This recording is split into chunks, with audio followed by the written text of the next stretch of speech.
Okay, here we go. Stand by. 3, 2, 1, action. Assume nothing. Brash, bald-faced blasphemy. Question everything. I find it extremely hard to imagine. Open your eyes. It is quite all right to be an atheist. The fastest growing group of people in the country has been measured as being those who have no belief or who are atheists. You don't have to be apologetic or quiet about it. Challenge the opposition. You see religion on 100 fronts losing the argument. And start thinking. This is The Thinking Atheist Worldwide. It's the most wonderful time of the year. Not Christmas, it's Halloween. It's almost Halloween. Today's broadcast is the annual Halloween tradition. The season for ghosts and goblins and tricks and treats and frights and delights. It is October. It is the 2017 edition of Ghost Stories. You know, we enjoy stories of the supernatural. I'd wager that very, very few of us believe in anything like ghosts or spirits or things that go bump in the night. But, you know, we can all be guilty of errors of perception, of bias, of distorted or even invented memory, right? The subjective human brain. The brain is a fascinating and complex machine.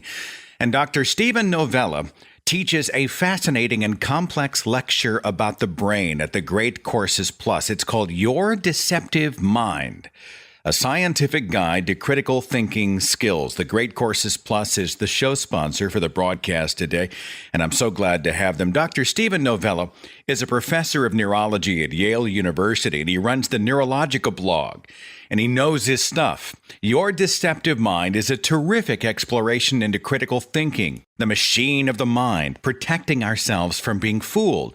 It's just one of over 8,000 lectures available at the Great Courses Plus on a huge variety of subjects you can stream or download to your computer, your laptop, your TV, or smartphone. I think it's awesome. I think you will as well. So sign up for the Great Courses Plus today. As one of my listeners, you get a full month of unlimited access to all of their video lectures for free, but you must go to my special URL. So start your free month right now. You'll love it. Go to thegreatcoursesplus.com/Seth.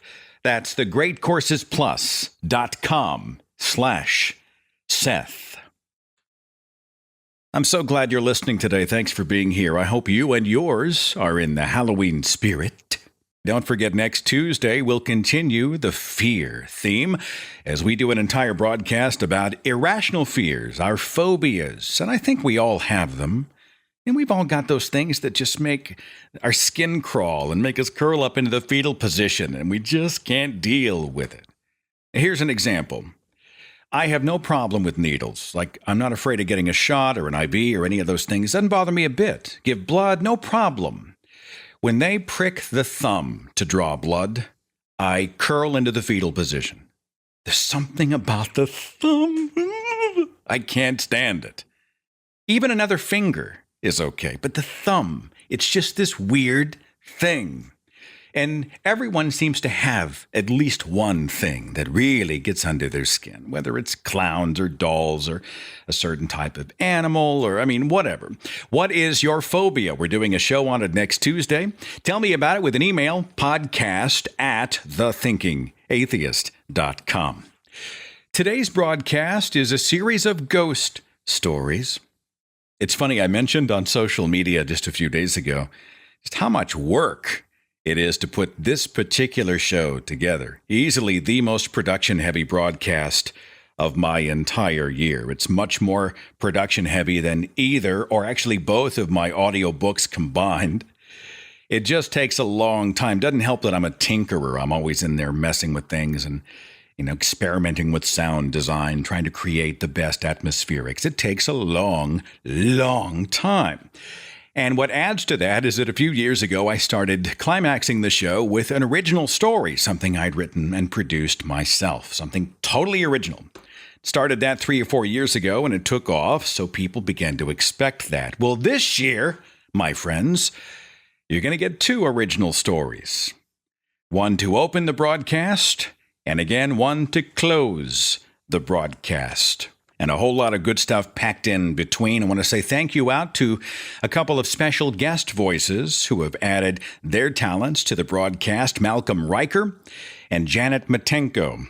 Very talented narrators and voice actors. A huge thanks out again to Malcolm and Janet for lending their gifts to this broadcast. As I encourage every year, if you are in a place where there are a great many distractions, I would encourage you to hit the pause button and come back to this broadcast when you can really get into it. Lower the lights, get in the car, and go on a long, lonely highway drive after dark. Just get yourself in a place where you can take the journey. So let that journey begin, my friends. I hope you enjoy Ghost Stories 2017.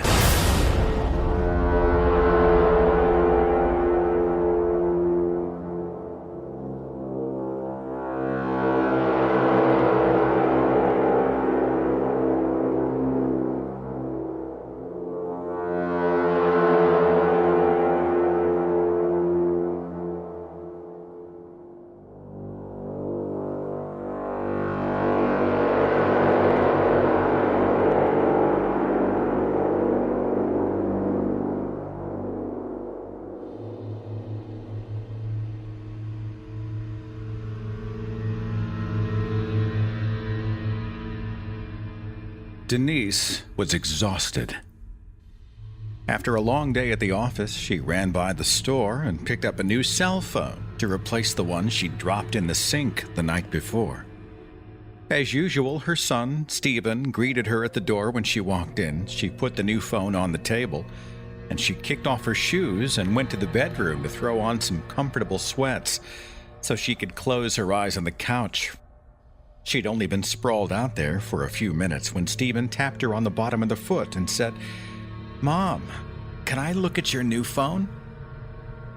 "Okay, you can mess with it, but don't text or call anybody, okay? I haven't finished setting the thing up, okay?" "Okay, Mom." And then Stephen bounded off to his room.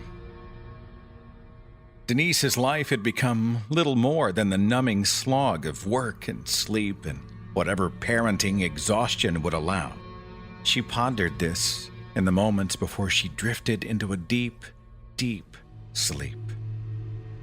When she finally woke up, Stephen was nowhere to be seen. Her cell phone apparently still in his possession. The clock struck 10 p.m. Denise caught 5 minutes of the local news, buttoned up the house, and then drifted back to Stephen's room to kiss him goodnight. But Stephen wasn't there. She peeked into the bathroom. No. She looked down the hallway again toward the kitchen. No. And then she walked into her own bedroom where she saw Stephen face down on the bed with her phone in his right hand. She gently slid him more solidly onto the comforter, his feet still hanging over the side, and she draped a blanket over his cold body, and she slipped her cell phone out of his hand. Denise mumbled to herself, "All right, what's this kid been up to for the past few hours? What's he done?" Let's see, Snapchat, Instagram, Dungeon Rushers, Cosmic Express, make a new friend. Jesus, that's a creepy face. Dolls are scary anyway. God, how many pictures did he take? Gotta be over 100 of them. God, this kid must have been bored out of his mind. Just a whole bunch of nothing here. The cat, toys, the closet, the floor, the ceiling. Jeez. Wait a minute. What's this? What the hell? It's impossible. It's impossible. She stared at the image, not really processing what she was seeing. It was a picture of her son, face down on the bed. The photo taken from a standing position next to the master bedroom closet.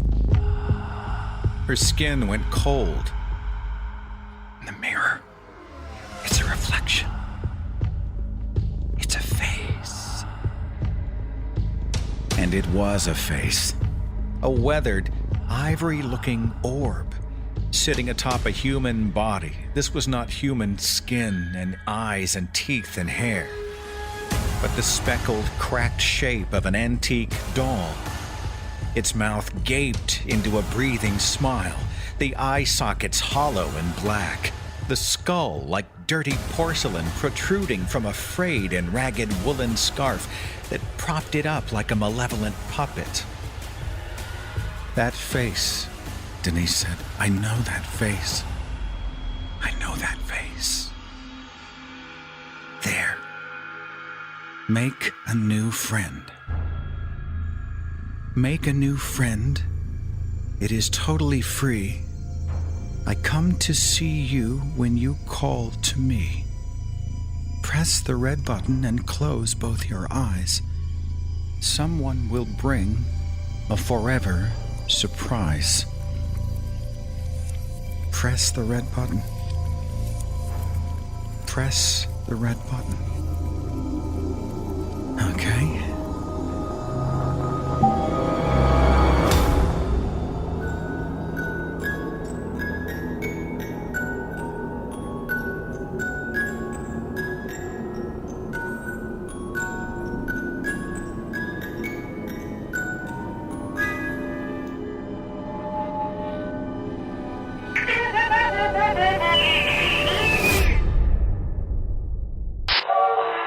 You've got a friend.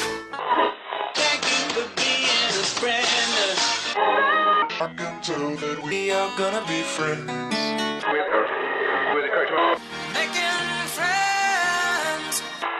You brighten up even your darkest night. What's happening? What's happening? What's happening?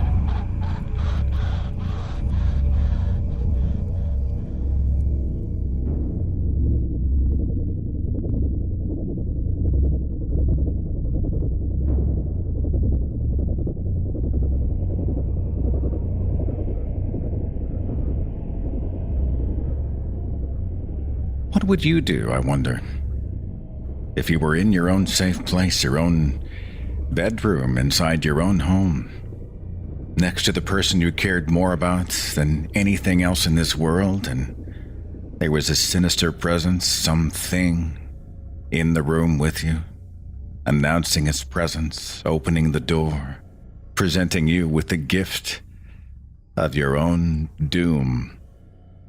How would you react? Would you freeze? Would you run? Would you fight? Would you pray? And who would you pray to? What would you say? And how would you say it? The very human instinct of protection and survival against the unknown, against the unexplained, against the sinister, against the supernatural? What would you do, really?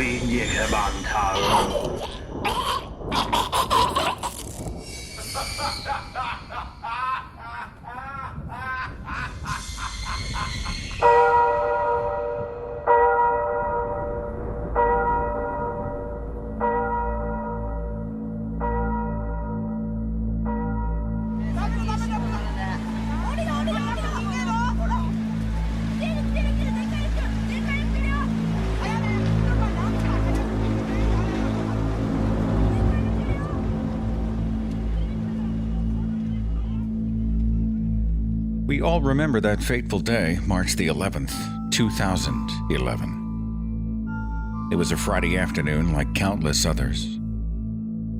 At least until 2:46 p.m. Japan Standard Time, just before 6 in the morning on the United States' East Coast, a magnitude 9.1 undersea earthquake thrust the ocean upward. It was the most powerful earthquake ever recorded in Japan, and the fourth most powerful earthquake in the world since record-keeping began back in 1900. The quake triggered deadly tsunami waves, some waves reaching heights of 133 feet and traveling inland to a distance of up to 6 miles.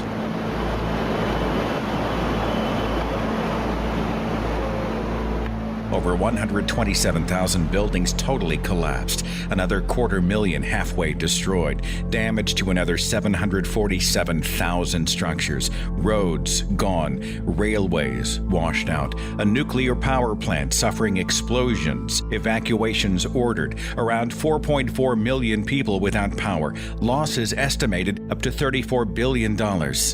And the staggering toll of human lives, 15,894 dead, and another 2,500 missing. This very real and documented disaster provides the foundation for a story out of Ishinomaki, Japan, where nearly 6,000 people died horribly in 30-foot waves. As reported in the Telegraph in January of 2016, and you can look up the article, a sociology student at Tohoku Gakuen University decided to dedicate her doctoral thesis to the disaster in Ishinomaki and the reports from people on the ground, including interviews with over 100 drivers, taxi drivers. Now, it didn't take long before the student, her name is Yaka Kudo, found a disturbing pattern in the reports. 7 of the drivers, interviewed separately on separate occasions, reported encounters with what they called ghost passengers. One driver reported that a woman climbed into his taxi near Ishinomaki Station just a few months after March of 2011, just after they'd cleared the streets. She asked the driver to take her to the Minamihama district, and the driver said, "I'm sorry, there's nothing left at Minamihama. It's all destroyed. There's nothing left standing. There's nowhere to go." From the back of the cab, the woman's voice said, "Have I died?" And when the man turned to look, his back seat was empty. There was no one there. Another driver reported that he was directed to another part of the city by a passenger in his 20s. He arrived at the destination, suddenly realizing that he was alone in the car. Other reports followed the same narrative, usually involving younger passengers in their 20s. Ms. Kudo believes that the untimely death was harder for those who were younger, who felt cheated out of a full life with the people that they had loved here on Earth, which would explain why they seemed so eager to get home, to travel to places familiar, to exist again, alongside their mothers, their fathers, their children, their siblings, and friends. And taxi drivers aren't the only ones reporting this kind of thing. Many neighbors in Ishinomaki have reports of spectral figures seen in districts that are still without structures, and figures that form lines outside of shops and stores that no longer exist. Some allegedly appear with bodies damaged from the churning tsunami waters, without an arm or a leg, or the bodies twisted in some way. In this little Japanese town, many believe that the ghost passenger is real. Heartsick spirits tapping at the physical world of their memory in the desperate attempt to get home.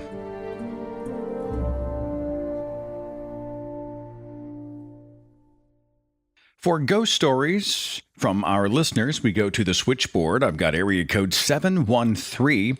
You're on the Thinking Atheist radio podcast. What's your name? Hi, Seth. My name is TJ. TJ, do you believe in ghosts? I'm kind of a naturalist atheist. I don't believe in anything supernatural, really, even though I've had some experiences that were very bizarre.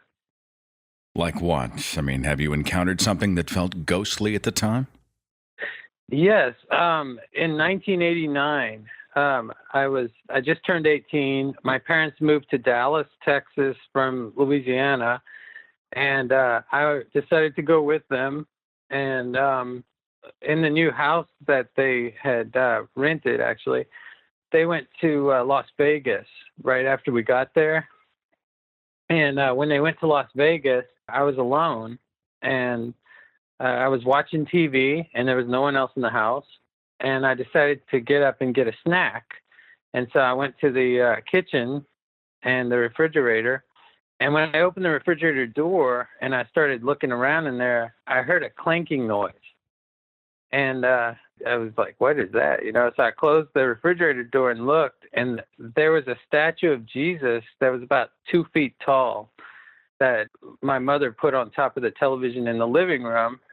And it was there when I was watching TV. And now I'm in the kitchen and I opened the refrigerator, and it just somehow ended up in the entryway of the kitchen right there facing me. Were you alone in the house at the time, TJ?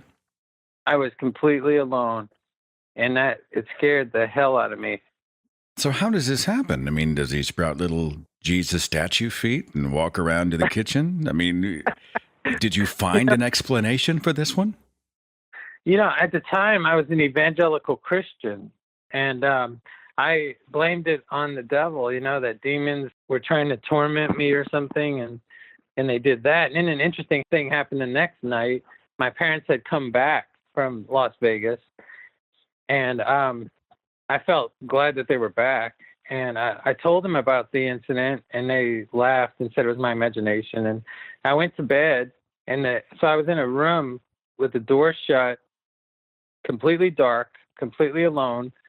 And I got in bed, covered up, and then I heard something walking around the room. I could hear the footsteps. And I was like, what the hell? And so I went and I turned the light on, and I looked around, and there was nothing. I turned it back off, went back to bed. And when I covered up, I heard it again walking around. And then it walked to where I was laying, like it was standing over me kind of thing, but it was pitch dark and I couldn't see anything. And all of a sudden, the blankets came off of me. Like this thing pulled the blankets off of me. And I swear I dove through the air and I hit the light. And when I landed, I looked around. There was nothing there. And I slept on my parents' room, in my parents' room on their floor that night because I was so scared. Did you ever find an explanation for that? Did you dream it or something? Or? No, I hadn't even been asleep. I have severe insomnia. I have trouble sleeping. But that night I had just laid down to go to sleep. And I honestly, I don't know what the hell it was. All right. Well, I have a couple of questions, TJ. I got the skeptics in the audience will crucify me if I don't ask them, right? The first is if you have trouble sleeping. I mean, I can relate to that. I'm kind of an insomniac. Do you think maybe your brain was taxed from lack of rest? Maybe you were seeing things, hallucinating? I hope so. I've had worse problems with insomnia than that since then, and I haven't had anything like that happen. Yeah. So I'd have a hard time ever going back into that room again if I felt that, the covers were just ripped off of me. I saw that scene in The Conjuring, totally freaked me out. The other question is back to the Jesus statue in the kitchen. Yes. Did you blink and it went away, or did you have to lift the statue and take it back into the TV room? No, I had to lift the statue. And I take it back. Oh, hell no. Hell no. Wait, it's not just that you saw the statue, but the statue did follow you to the kitchen and you had to pick it up and carry it into the other room. Absolutely. Absolutely. My hair is standing in right now just thinking about that night. Oh, my gosh. Do you think there's a rational explanation, or might there be ghosts? And I don't know. I've heard Jesus is quite the prankster. So perhaps he was just bored one night and he thought he'd just screw with TJ. Let's just screw with the guy and see what happens. Have a little fun. I would honestly believe that some explainable anomaly occurred before I could believe that there would be a God, honestly.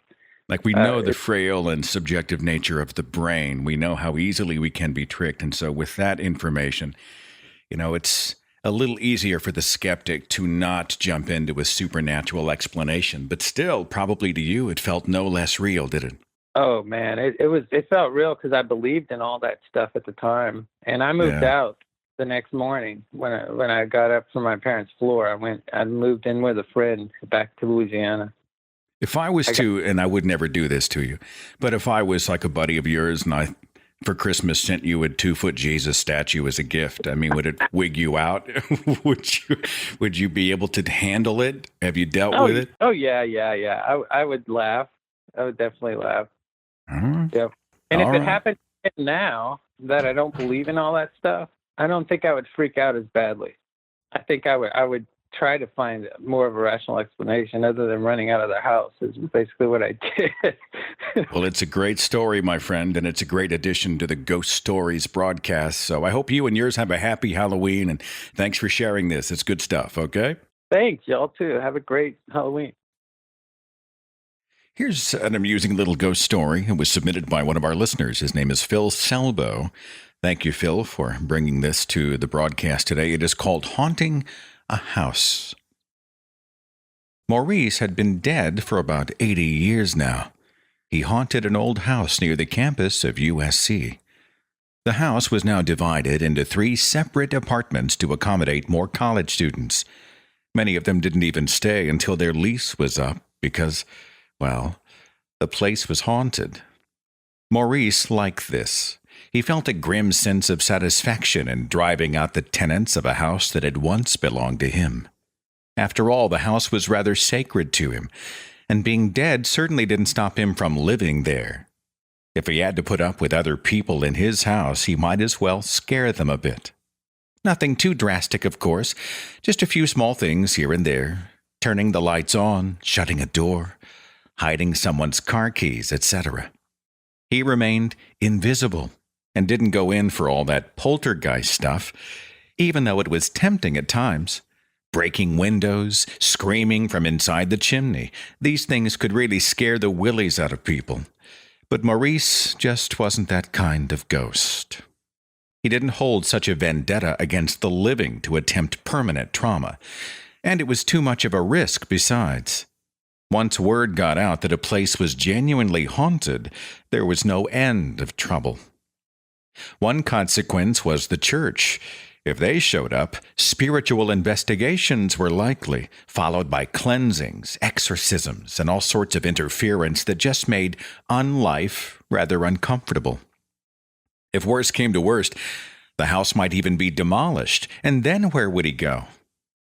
Another possibility was the media. If a haunted house turned into a big news flash, he would be burdened with all sorts of noise.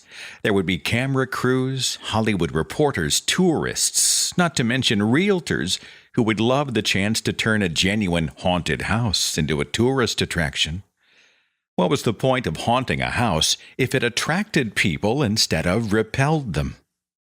Still, at least the house would remain intact, albeit with a few flashy additions. Heck, they might even take better care of it than the college students. But still, Maurice was above such indignity. He would not be a freak show for the media. Last year presented a close call, though. 3 young girls from California, and all named Jennifer, strangely enough, had moved into the upstairs apartment. One was a transfer student from Berkeley, and the other 2 were fresh out of high school. Things started off in the usual manner, beginning with a couple of bumps in the night, followed by some creaks from the attic. As expected, the girls frightened easily. They spent some nights together on the living room floor, comforting each other and eating lots of popcorn. For the most part, they wrote it off as noisy neighbors or the wind, but they were still a little creeped out. Maurice teased them like this for a few weeks, supplying only enough noise to make them lose a couple of hours of sleep, but not enough to make them too suspicious. Soon he would start moving things around, behind their backs, of course. He really enjoyed the confusion this created, the quizzical looks on their faces as they asked themselves, how did that get there? He was going to start with the youngest one. She had brought teddy bears, dolls, and toy horses to set up in her room. Personal objects that were hers and hers alone, that wouldn't go unnoticed if moved. The teddy bear, he would simply lay it on the floor a couple of times in the exact same spot each time. Then he would leave it alone. If he did that more than twice, she would blame it on one of her roommates, and that wouldn't seem very haunting at all. Then he would rearrange the toy horses. He would simply make one of them face a different direction just to see if she would notice. If not, he would move another one. Maybe he should turn them all so they faced her while she slept. That could be creepy. He was making these haunting plans on the night that the girls returned home with a few episodes of Buffy the Vampire Slayer. How atrocious. Still, maybe it would help set the mood. Better yet, maybe he'd watch it too, and eject the DVD during a crucial scene. While the popcorn was being microwaved, Maurice slipped into the youngest Jennifer's room to move the teddy bear. He had picked it up and was just about to set it in the farthest corner of the room when he heard a sharp gasp from behind. He was caught. In a panic, he dropped the stuffed animal and simply waited, knowing that to her eyes, the teddy bear seemingly floated in mid-air for a brief moment before falling to the floor. She froze. He froze.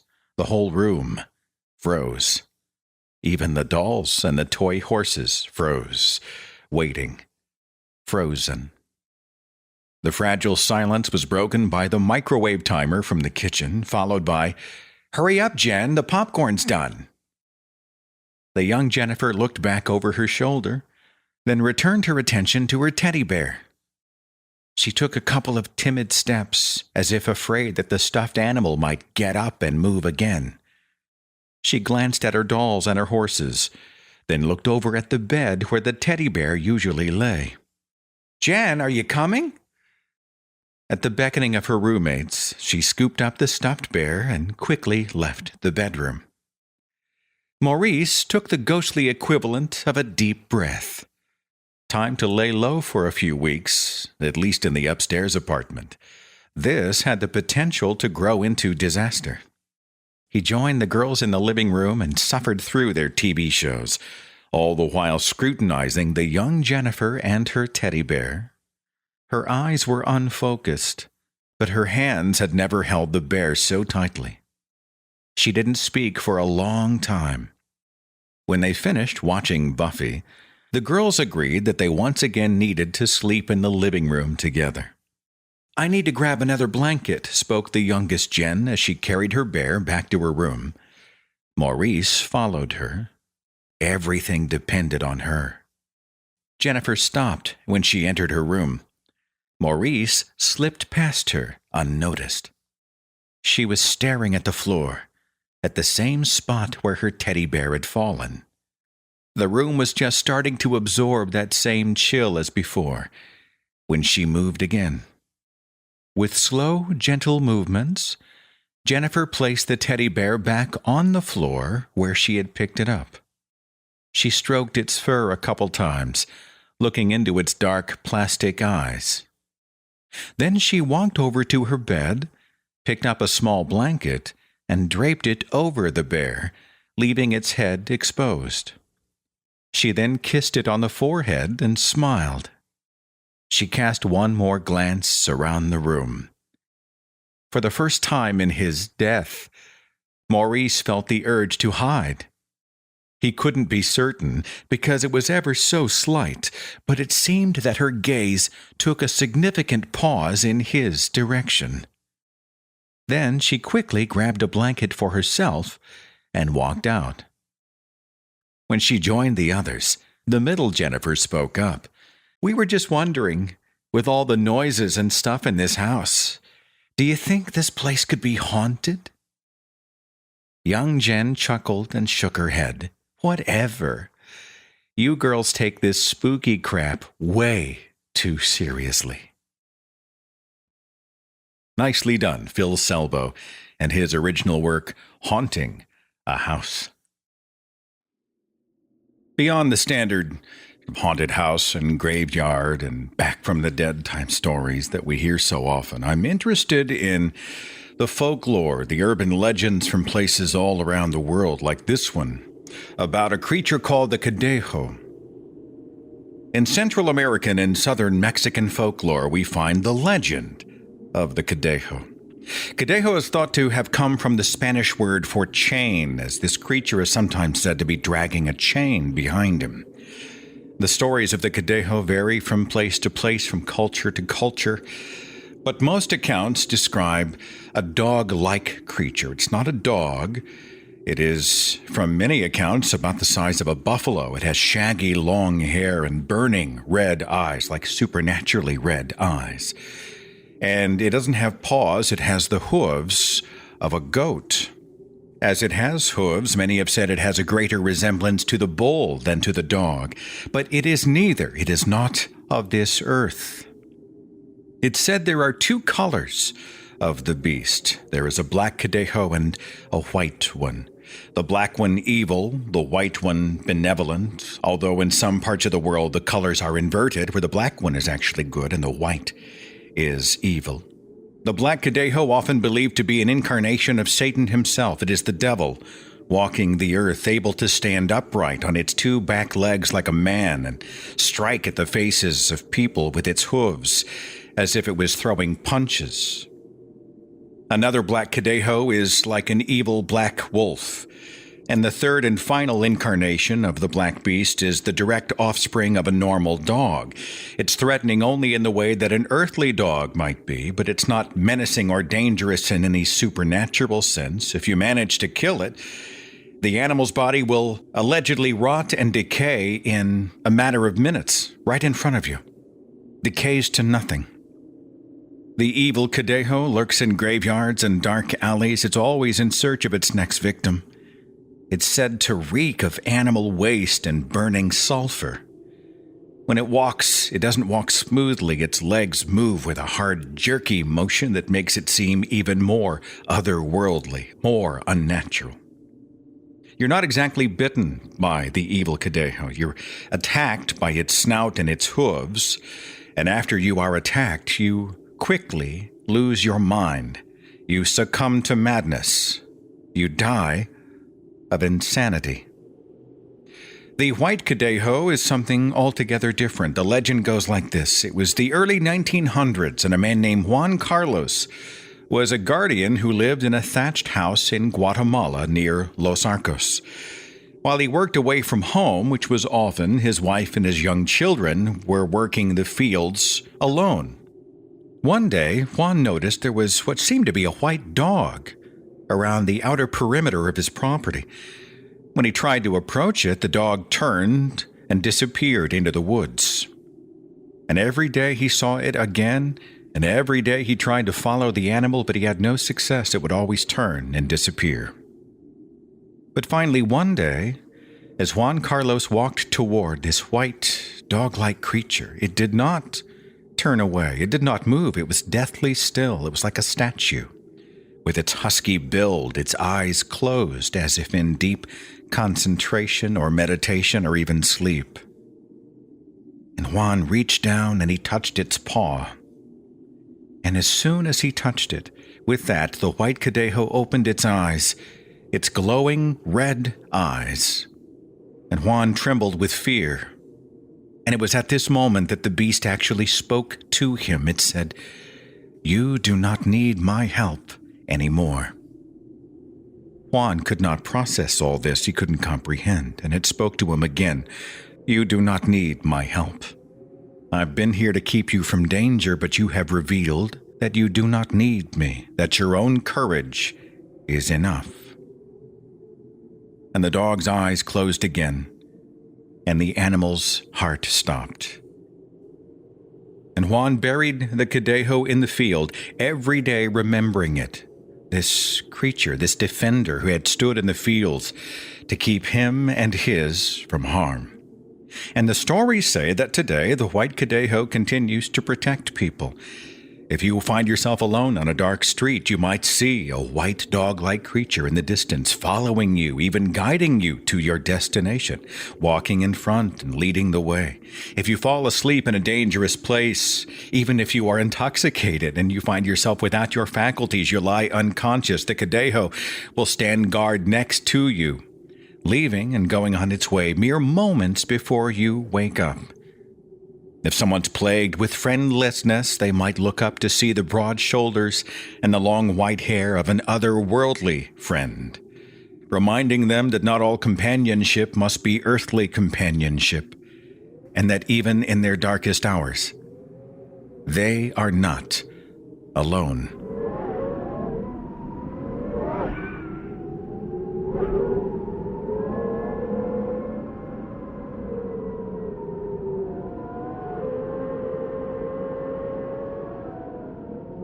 On the switchboard, I have area code 503. You're on the Thinking Atheist radio podcast, Ghost Stories edition. What's your name? Hi, I'm Monica. Monica, we're talking about scary, spooky things that go bump in the night. Have any experience with this kind of thing? Have any stories? Yes, I do. And it happened a long time ago. Like how long? Like how old were you roughly? I was probably 4 or 5 years old. One of your first memories. This probably totally screwed you up. Yeah, it screwed me up for a long time because I was already scared of the dark. Well, what happened? Tell me the story.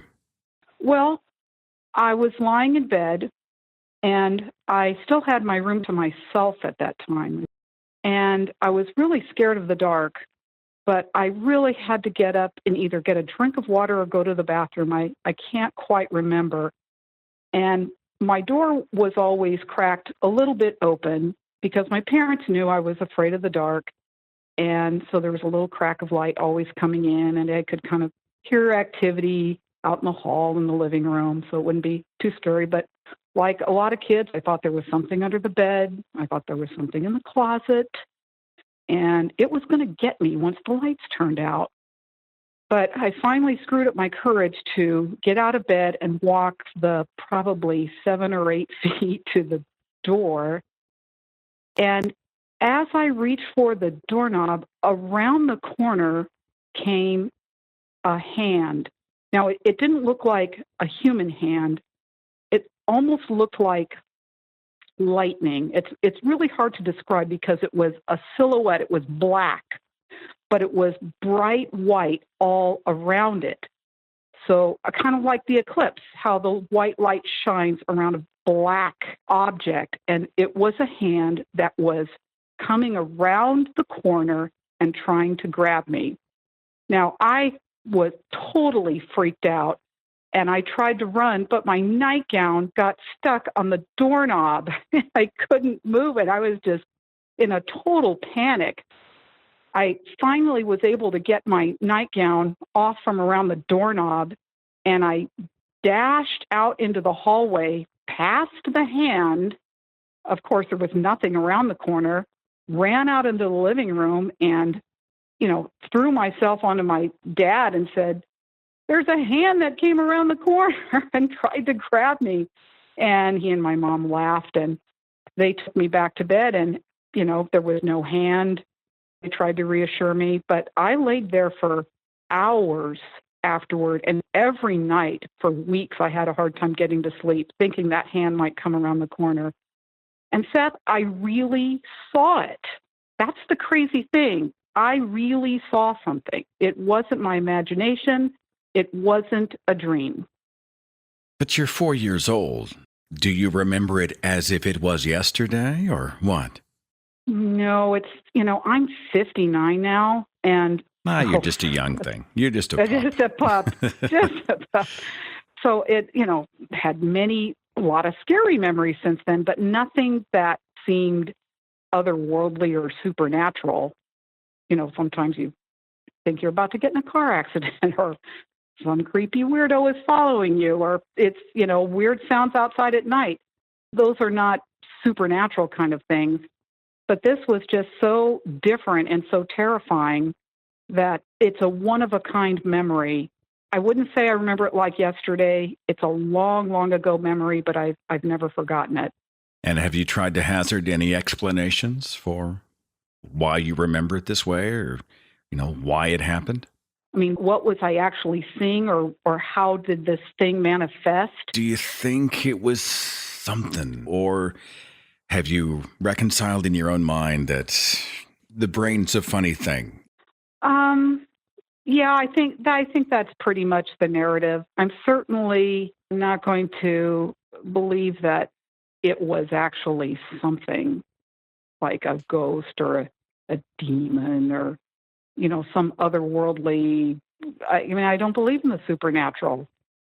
So I don't believe it was any of those things. And I think a lot of people would jump to that conclusion.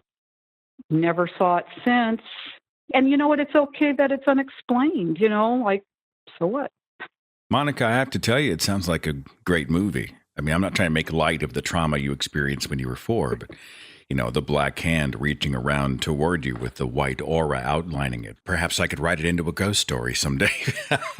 We'll have to call you and warn you in advance. I don't want to traumatize you. Do you enjoy ghosts and Halloween and scary stuff these days or no? Yeah, I don't really like most horror ghost movies unless it's really well done, but don't get me started on that because I'm a big movie critic. But we really enjoy the Halloween podcast. I know you've only been doing it a couple of years, but it's already a tradition in our family. Well, thank you for that. Well, I think you and I may be on the same page. Like a lot of what passes for horror or a scary movie these days is mostly just shock and gore, and it's just over the top. But in many ways, it's lazy. I mean, sometimes something gory can punctuate a moment, but my favorite ghost stories, my favorite types of haunted house types films are the ones where it's what you don't see that you take with you, and you're fully engaged. I think a master of that idea is the movie The Others. Yeah, with Nicole Kidman. With Nicole Kidman, yeah. And I'm kind of dumb, so I didn't get it till near the end. Oh no! And we won't give a spoiler here in case somebody wants to go rent The Others. But yeah, it's a smart little haunted house movie. Another one that I enjoy. I know some critics ran it over the coals, but it's the Robert Zemeckis film with Michelle Pfeiffer and Harrison Ford. It's called What Lies Beneath.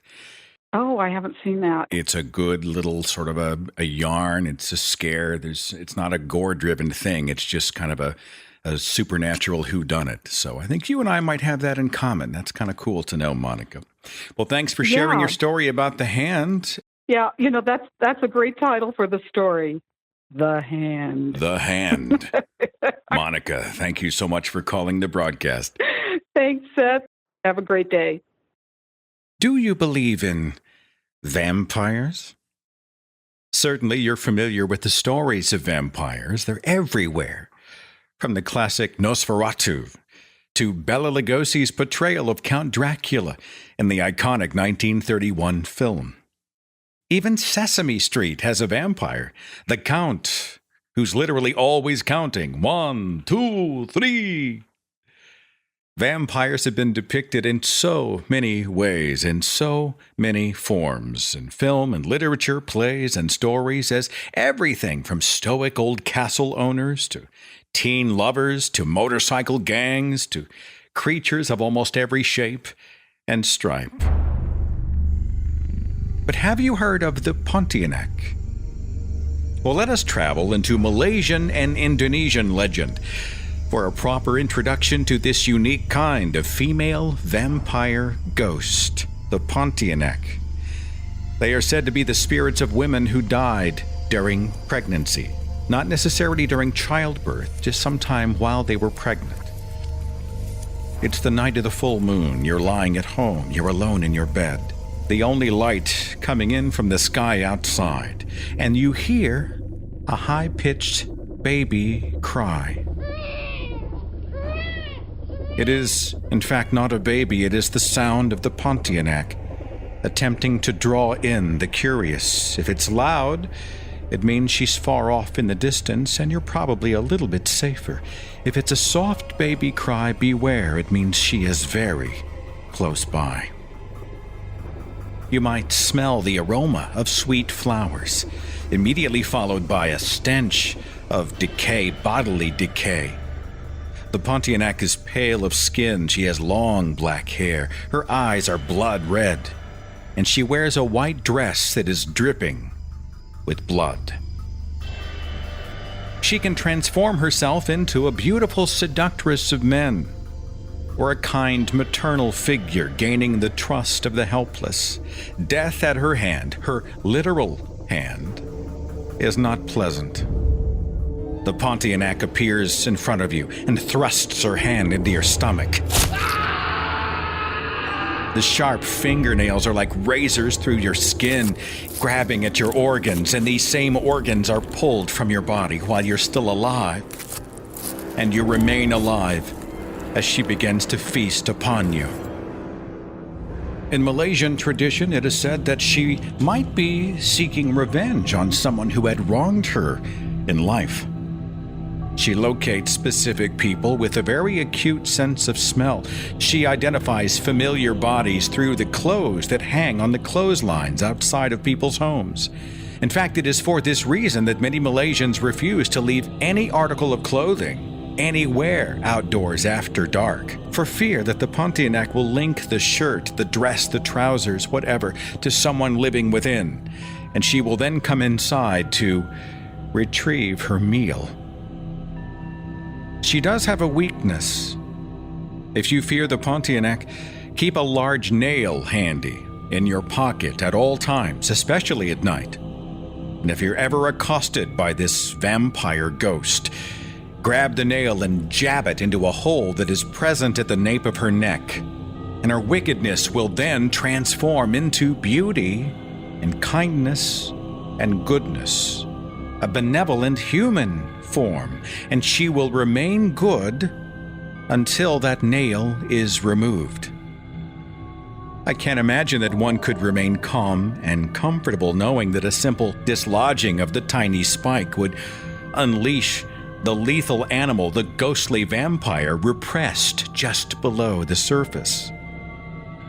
Did you know there's a city, an actual city, named after this malevolent vampire ghost? You can travel to Indonesia, and you can visit the city of Pontiac. But if you decide to do so, don't forget to fill your pocket. Don't forget the nail and the neck, or else you might also bear witness to your own devouring, surrounded by the scent of flowers and decay, pale skin and black hair flailing under the fullest of moons, listening to the deafening sound of your own agonized screams.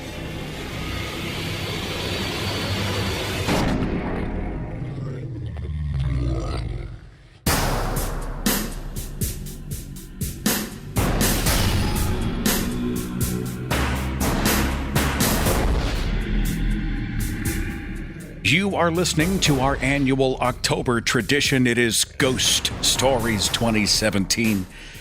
Seth Andrews here. Thank you so much for your support on Patreon.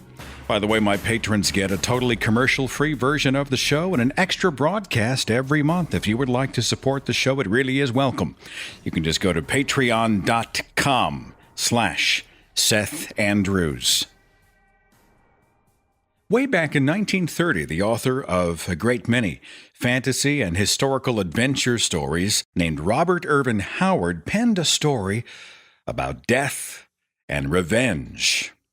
A haunted poem featuring two characters, John Farrell and Adam Brand. And I would like to present that poem for you here, read by a guest narrator named Malcolm Riker in his interpretation of Robert Irvin Howard's Dead Man's Hate.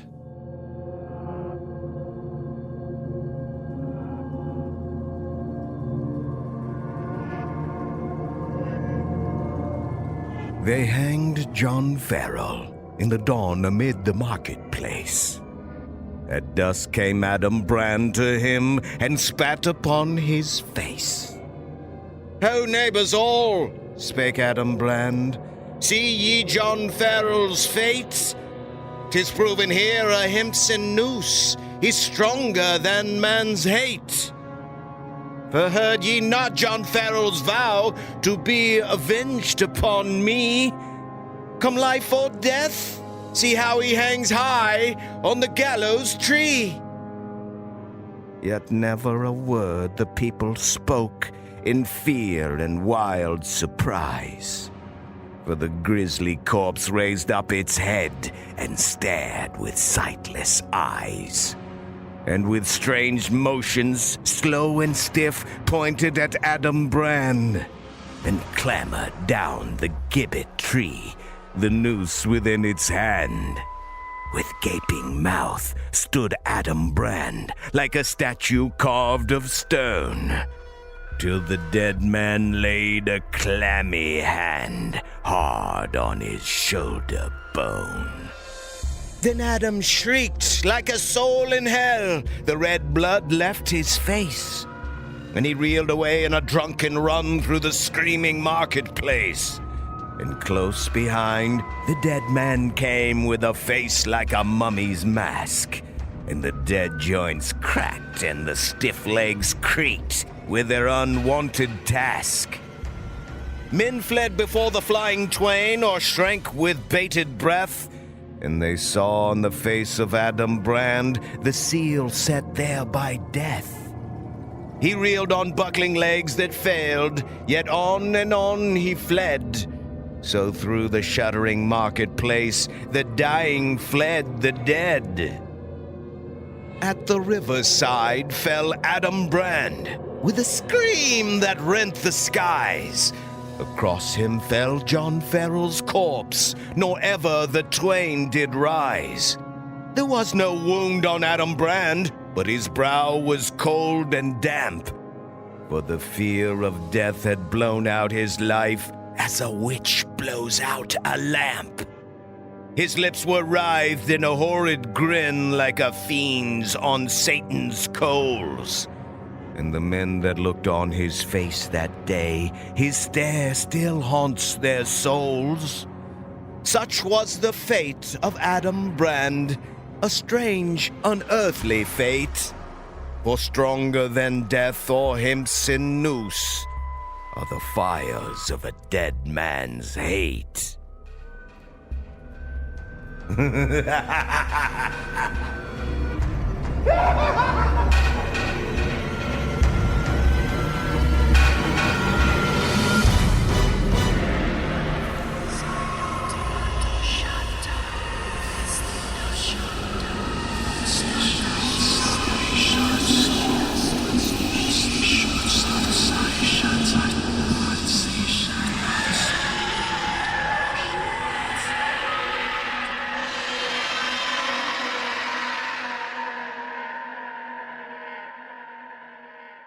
This next story is not a ghost story, but it's definitely a creepy story, and it's 100% true.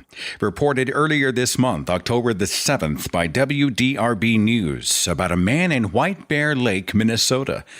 A man who did not like having visitors over to his house. His name, Robert Kiefler. Living with his mother and brother. The Minneapolis Star-Tribune lists his age as 59. Not unusual to live with your mother and a sibling, really, unless you account for the fact that the mother and brother inside the house had been dead for approximately 1 year. Robert Kiefler took great pains to make sure that other relatives did not stop by the house or make any serious inquiries. He told friends and relatives that the two were having health problems, the understatement of the century. He said his mother didn't want visitors, didn't like visitors. She was just too sick, didn't enjoy visitors. Please don't come by. He said the two had trouble hearing the phone ringing, which is why they never answered it when people called. Robert even sent out a Christmas card on behalf of his mother and brother, saying they were ill, they were in poor health, but very much alive. And yet they were anything but. The story broke recently, but it was actually September 20th, 2016, when police were summoned by suspicious neighbors to Robert Kiefler's home to check on the residents inside. Eventually, they had to force their way in, and when they did, they were met with the overwhelming putrid stench of decay. The mother, Evelyn, was found in the upstairs bedroom, rotted to near skeleton, still lying on the bed where she had died of natural causes in August of 2015, a full year before at the age of 93. Not murder. Natural causes. In the basement, police discovered the mummified body of Robert's brother, his twin brother, Richard, placed in a bathroom because, as Robert eventually confessed to authorities, his brother's body was getting in the way upstairs, and so he moved him. Again, dead of natural causes. Robert Kiefler has been charged, one count of interference with a dead body or scene of death. That's a misdemeanor. But why did he do it? How could anyone do it? Well, it would seem that Robert Kiefler didn't want to fully face the deaths of his mother and his twin brother, and he couldn't bear the idea of burying them. And so for a full year, his home on Sandra Lane in White Bear Lake, Minnesota, became the burial ground. As he walked from living room to bathroom to kitchen, his twin brother's corpse was right there, watching him per se as he brushed by. And as he went to sleep every night in his own room, his mother's dead and decaying form was resting in her room, just a few feet down the hallway. You know, it really makes you stop and think. The next time someone looks at you and says that family is forever, you might want to keep a close eye on them. They just might mean it literally. Area code 716, you're on the Thinking Atheist radio podcast. Tell me your name. Linda Hastreiter. Hi, Linda. Hi, Seth. Happy Halloween. Well, thank you. Happy Halloween to you in advance. Do you believe in ghosts? I do believe in ghosts. It's not something that I ever really thought about or thought I'd have any kind of dealings with until we, in Buffalo, New York, we were donated a building to our preservation organization for a museum for our neighborhood. And the museum or the building was a church built in 1883, turned into a funeral home in the late 50s. And then in August of 2000, it was donated to us for our museum. Oh, you got all kind of, you got a church, a funeral home, and a museum. 3 primo haunted locations in one, Linda. Yes, exactly. Well, tell me about it. What happened? Well, the building, like I said, was a funeral home. And what was odd about this particular building, which is right in my Iron Island neighborhood where I grew up, I had a brother who passed away when he was 6 years old, and he was actually waked out of the very building that was donated to us in 1969. And when the building was donated to us, I was kind of leery about it, not because I thought it was haunted or any of that stuff, because that stuff never crossed my mind at the time. It was because my brother was waked there. But we decided to move forward with taking over the building and making it our museum. And that was our goal. It was our goal to make it a history museum about our neighborhood, the city of Buffalo, the railroad, and the military. And mostly the railroad, because our neighborhood is called Iron Island, and it's completely surrounded by railroad tracks. So back in the day, you had to go over under railroad tracks to get into the neighborhood. But when we moved in there, we moved into the building. We were running around the building, and we went down into the basement and opened the closet door. And inside this closet door were 24 cremated remains that had gone unclaimed. And these remains had been sitting there since the original funeral director. They had all passed away between the 70s and the 90s. So we wrote down all their names and dates of death and kind of just filed it away.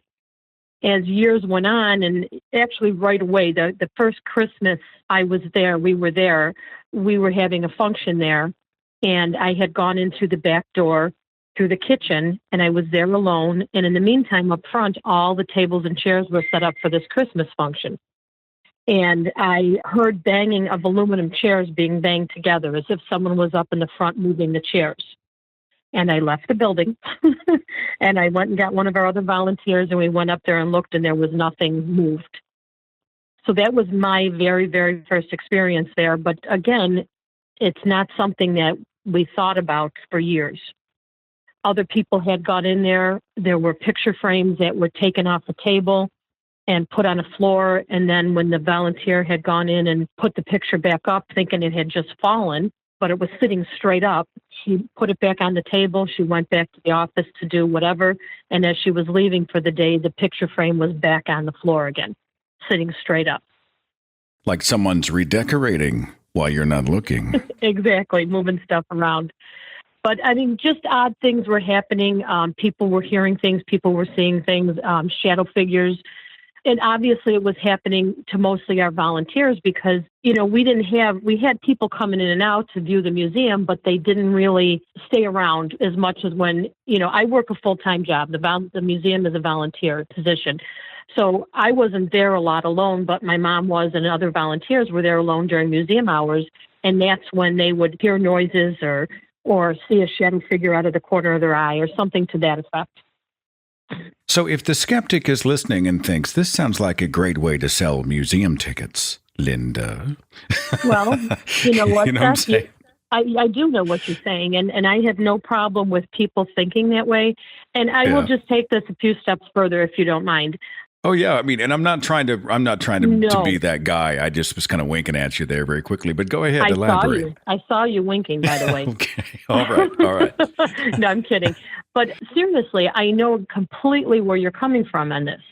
In 2007, unfortunately, we do not get a lot of support from our local elected officials or grants or anything. We struggle to keep this museum open, and that's the truth. And we were literally going to sell this museum in 2007. And my mother had called an auctioneer in, I called an auctioneer in, and neither one of us liked them. And I said, something was telling us, in our minds, don't sell. Well, at the time, you know, of course, like I said, stuff was happening and people were seeing and hearing things. And my sister, who was an avid ghost hunter fan, which I was not, said to me, write to ghost hunters. So I did. And within 24 hours, they wrote back and they liked the history, the personal connection with my brother, the history of the church and a funeral home, and now it being a museum, and they thought it was a perfect idea for a show. So the ghost hunters, wait a minute. The three dudes, the three guys? Yep, ghost hunters from Sci-Fi, yep. You're killing me, Linda. All right, continue the story. I know I am, and I'm okay with this. So because I know what's going on. So anyway, so they wrote back that they were going to come to the museum. So they came to the museum in June of 2008, and they taped a show. Now, again, I want you to understand, this is nothing I expected my life to be doing at this point, and back in that time frame either.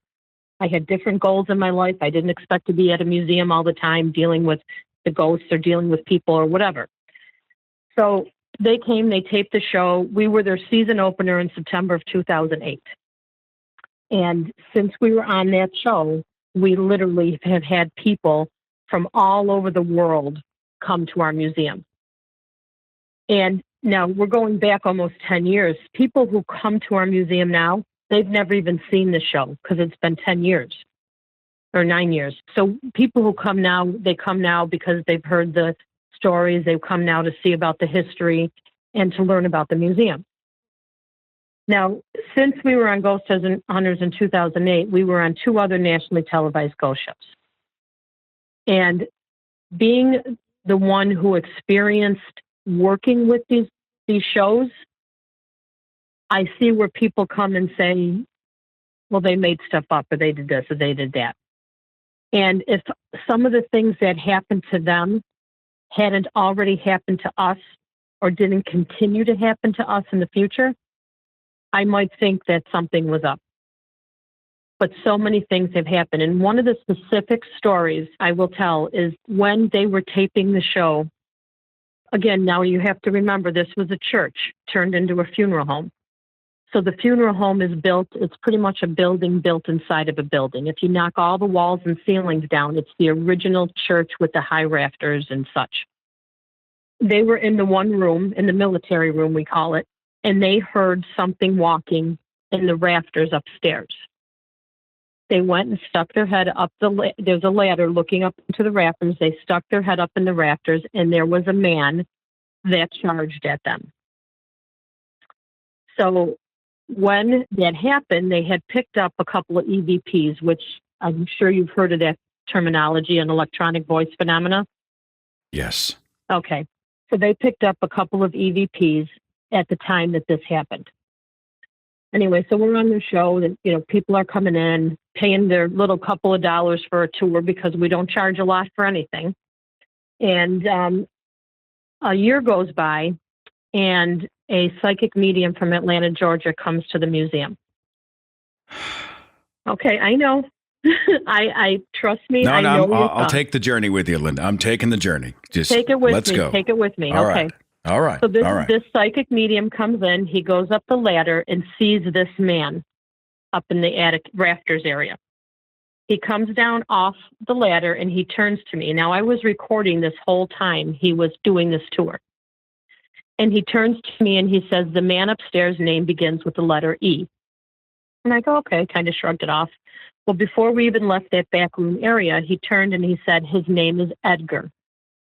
And I thought, well, that's interesting. So now this man we see walking around or here in our building, we'll start calling him Edgar. And I'm going to specify this. I am very cynical when it comes to psychics and mediums. I do not trust them. I think some of them are charlatans. But I have seen that maybe one or two have kind of been spot on. Now, time goes by, the psychic medium leaves, never thought about it again. One Saturday morning, I was sitting in my office, and I pulled out the list of the cremated remains that were left in the basement. And sure enough, on that list was a man by the name of Edgar Zernicki. And I said, holy crap, there's our spirit. So I Googled Edgar's name, and Edgar turned out to be a U.S. Marine that fought in the Battle of Nicaragua in 1928. And he was originally from St. Louis area. Well, aside from my job and aside from the museum, I am the Region 1 coordinator for the Patriot Guard Riders Veteran Recovery Program in New York State. And the Patriot Guard Riders is a motorcycle association that was started back in 2005 to block protesters at military burials. I'm sure you've seen them or heard of them at some point. Yes. One of our other missions is to find unclaimed veterans and give them proper military burials. Well, my Patriot Guard hat went on, and I thought, oh, my God, Edgar is a veteran. We can bury him. In 2010, the law in New York State was we had to find their families. Well, I was able to research and find his son, who was 74 years old, in Spain, and he gave me the power of attorney to bury Edgar. Along with that, there were 7 more cremated remains that were left in our basement that were on that list that were veterans. And on September 24, 2010, we had a 130 motorcycle escort from our museum in Little Buffalo, New York, to the Bath National Cemetery 2 hours away in Bath, New York, to give these veterans all a proper military burial. I feel as though that because of this man giving us the name Edgar, which is a very unusual name, in 2009 when he was there, I mean, you don't hear that name very often. And after many months looking at the list, we were able to bury 8 veterans that were left unclaimed at our museum. Since that time, has there been any other footsteps or charging or phenomenon from Edgar or other upstairs? Yes, there has been. We still hear things up there. People still pick up the voices. We still see the shadow figures. Do you think it's Ed's buddies kind of thing, or the other cremated remains yet unclaimed? What's your theory? You know what? I don't really have a theory because I don't know what to think. To me, it's just such an oddity. I'm not an atheist, but I'm not a real big believer in a lot of stuff. I don't know what that's really called, I guess. I don't know how to explain how I am sitting in a room and I'm plugging lights, and on the other side of the room with no one there, I hear a man call out my name. I don't know how we hear a little kid calling out for mama.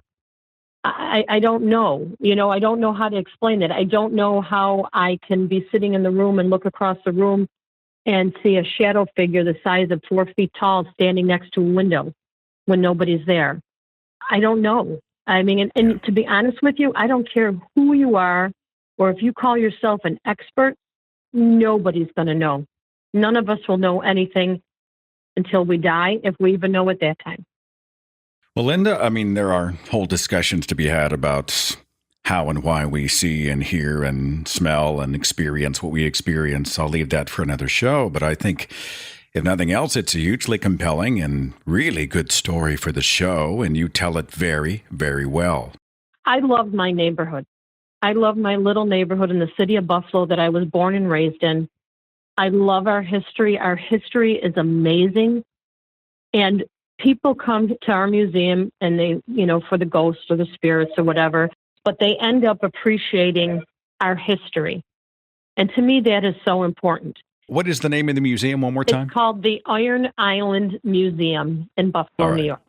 All right, I'm going to have to do some Google searching on this one. Thanks for lending your voice to this discussion, and I hope you and yours have a wonderful Halloween, okay? Thank you. You too. I'd mentioned to Linda I was a skeptic of supernatural claims, but there are a ton of reasons why we experience what we experience. And admittedly, some of the answers to many of these questions come down to, I don't know. I don't have an explanation yet. But we do have some explanations. I would encourage Linda or anybody who is interested in going deeper into the explorations, scientific explanations for much of what is presented as supernatural, ESP and psychic phenomena and those types of things. Just look into some of the books by James Randi, R-A-N-D-I, James Randi. I really enjoyed Michael Shermer's book, Why People Believe Weird Things. And Richard Wiseman has a book out that's gotten a lot of press at Live Science and elsewhere. I haven't read the book, but I'm interested in it. It came out 5-6 years ago. It's called Paranormality, Richard Wiseman, so that might be worth a look as well. Still a great story and very well told. Thank you again, Linda, for the call. The final ghost story I have for you on this broadcast is, again, something original, something I have concocted just for you. It's an interesting exercise every year, trying to navigate through the things that scare me, but also through the things I think that might scare many of the people in the audience. And I know those don't always intersect, but this particular story draws from some of the fears that I had as a younger person. And in the right context, they can give you the willies even today. And so I certainly hope you enjoy. Turn the lights off, find someone to cuddle with, assume the proper position. For me, it's always making sure that my feet don't touch the floor. Right? You can't listen to ghost stories when your feet are touching the floor for some reason. Whatever you need to do, I certainly hope you enjoy it. It is called The Game.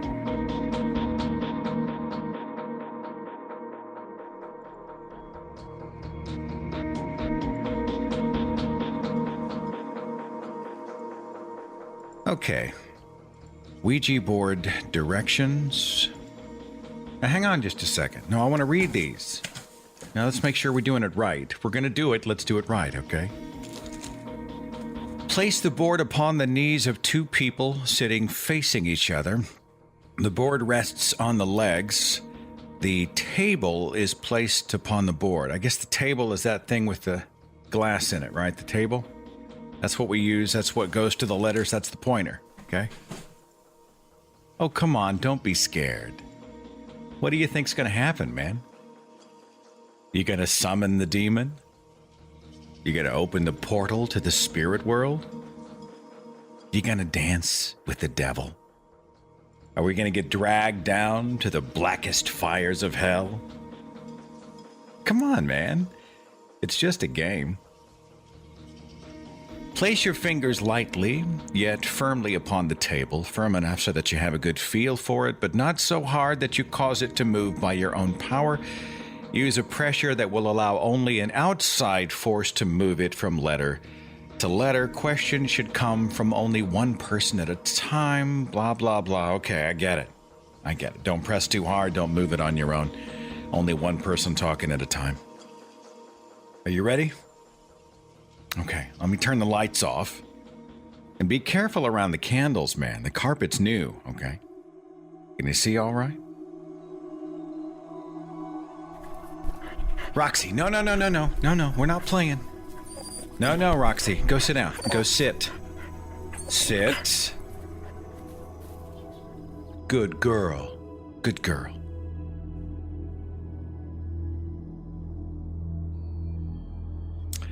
Okay.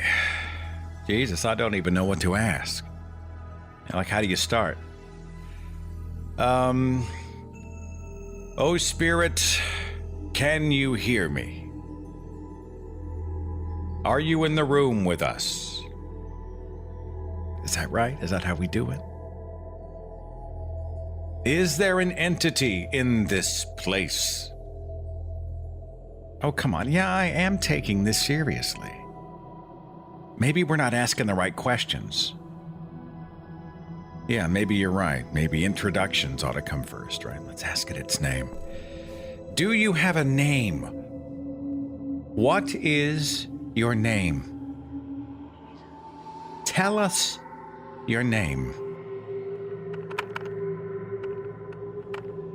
Oh. Are you moving it? Are you moving it? It's moving. Are you doing that?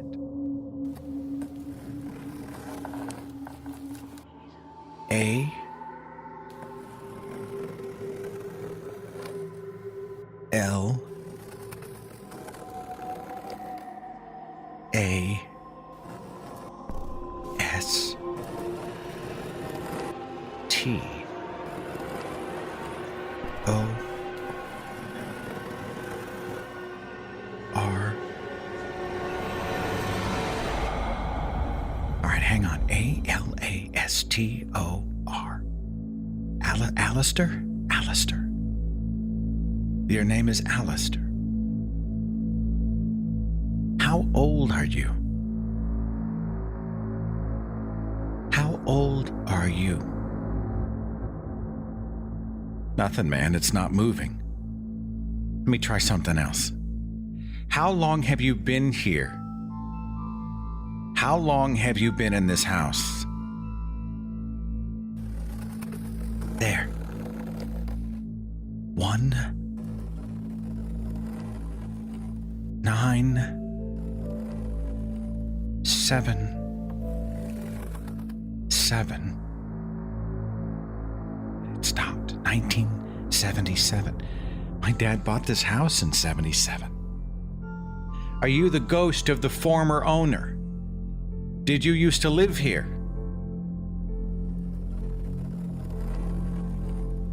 Yes. Did you die in this house? Did you die here?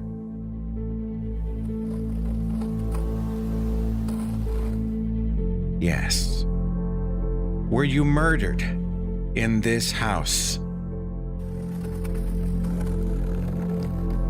Yes. Is it like your spirit is trapped in this house?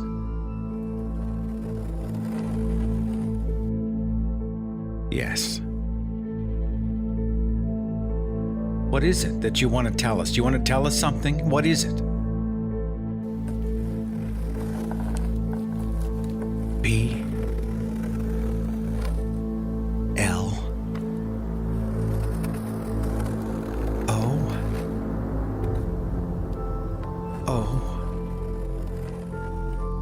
D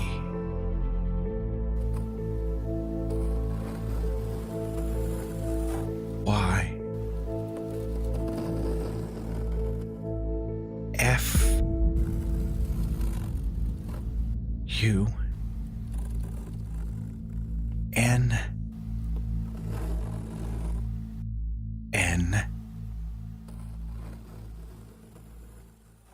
Y. Bloody funny. You son of a bitch. It was you? The whole time? It was you. Oh my God. No, you totally had me going. I mean, I totally thought it was real. Look, I get goosebumps. Oh yeah. Oh yeah. Yeah, haha. Yeah. Yeah, you're really funny. You're funny. Hey, girl, what's wrong? Hey, where you going? Hey, come back, girl. Come here. Whoa. You just saw that, right?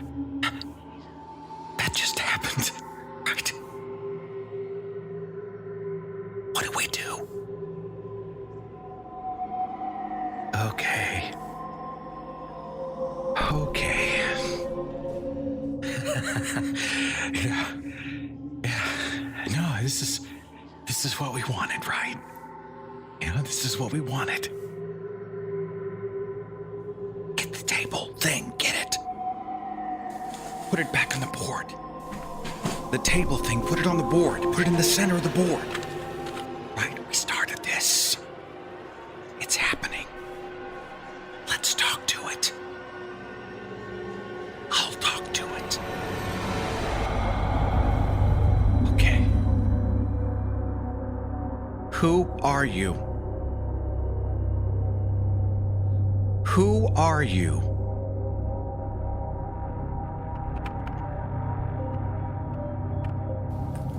It's not you, right? It's moving on its own. It's moving. It's moving. G. O. D. That's it. It stopped. God. G-O-D. God. Okay. Which God? Exactly. Which God are we speaking to? There it goes. G. O. D. Let me try something else. What is your name?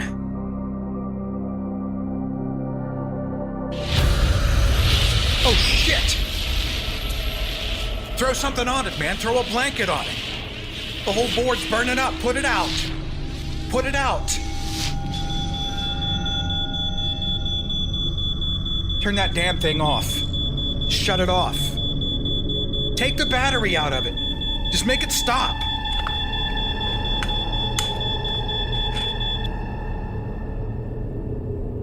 Open up the window. Just clear out the smoke. God, is there anything left? The whole thing's just gone, man. It's just ashes. There's nothing left.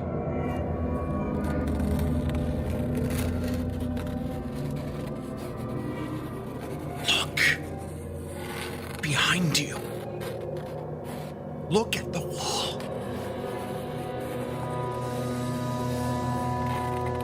There's letters. There's a letter. W R A T H. Wrath. What was the last question we asked? What do we ask it? We ask it what its name was, right? What is your name? Your name is Wrath. Jesus Christ, let's get out of here, man. Go, go, go. No, I got the door. Shit. It won't open. Come on, man. Come on, come on.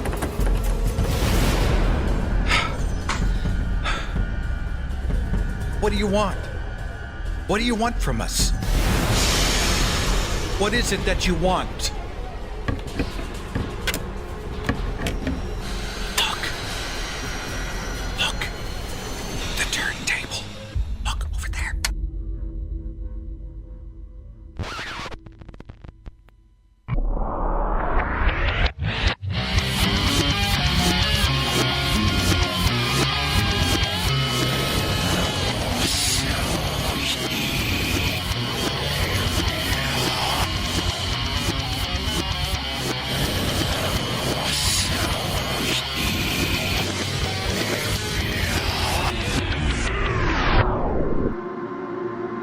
We should have never done this, man. We should have never done this. Oh. That's no game. That's no game. Oh my God. Where do we go? Where do we go? Out the window? What are you, nuts? There's nothing out there. There's not a tree. There's no lattice or anything. It's like 15 feet. No way. No way. Block the door. The dresser. Let's push it against the door. Go.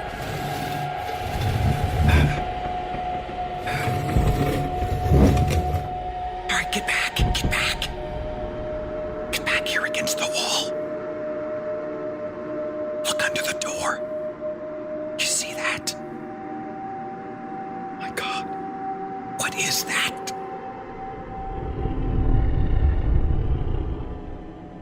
You know, we didn't mean to do anything. We were just, you know, we're sorry. Just go away. Just go. We will never do this again, I promise. Hey, wait a minute. Get your phone. Get your cell phone. Call somebody. Call 911. Yeah, call 911. Quick. Give me that. I'll do it. 911.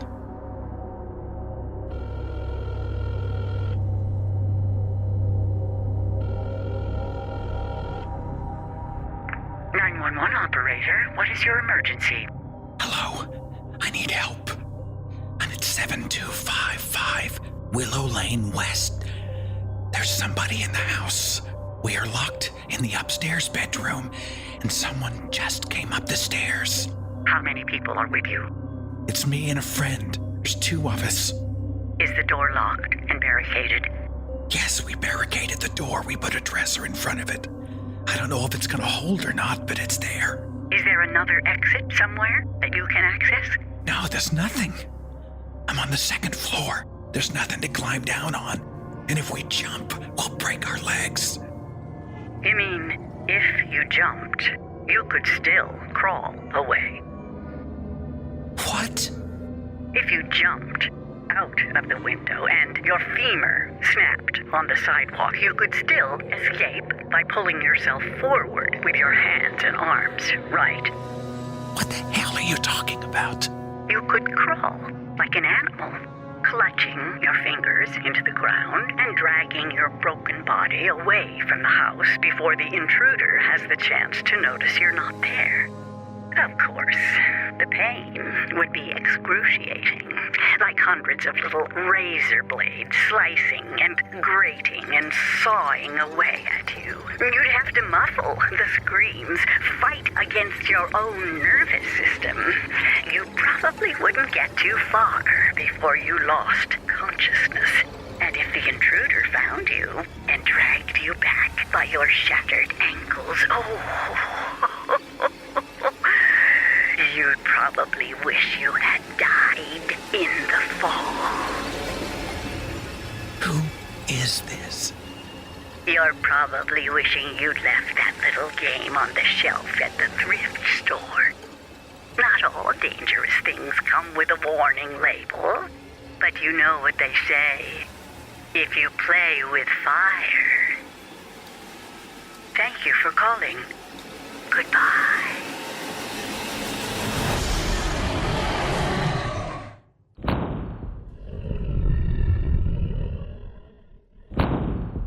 It's gonna get in. It's coming in. It's coming in. It's gonna get us. It's gonna get us. It's gonna get us.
Oh, come on, don't be scared. What do you think's gonna happen, man? You gonna summon the demon? You gonna open the portal to the spirit world? You gonna dance with the devil? Are we gonna get dragged down to the blackest fires of hell? Come on, man. It's just a game. It's just a game. It's just a game. It's just a game. It's just a game.